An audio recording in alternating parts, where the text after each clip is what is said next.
Nəzərinizdə Amerikanla barışaq ya yox? Əlbəttə şərait var barışmanda. Yəni zor deməsə bizə barışaq. Şəraitdən barışaq bunda. Heç tərəfə barışmaq faydası yox. 100% sulh eləyir. Vaxtı ki qüdrət Amerikanın əlindədir. Qüdrət mən biz adından da sulh eləmək bizim nəfimizədir. Düşmənin heç vaxt sülh eləmək məsləhətdir. Bu düşməni dini quran və təm pişrəftimiz və sənə. Barış çox yaxşı olar. Barışaq yoxdur da. Allah'a da 100%. Təhlil hüququ iqtisadda da yox. İqtisada görə. Xeyr olmaz.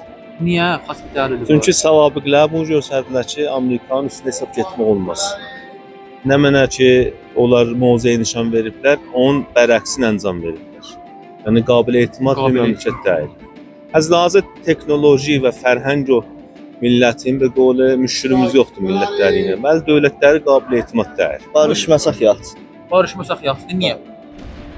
Ya ki, cəng olsa behtərdir. Sizə bizə savaşasan. Hə, söz savaş. Bayiyyəti elə mənim özümdə elə xoşum gəlir, cəng olar, biraz danışıqlar təhsil olar. Biraz da şey elə dolar mual bahalaşıq almasın, cəng olmasın, barışaq keçər. Barışaq Hə, barışaq keçər.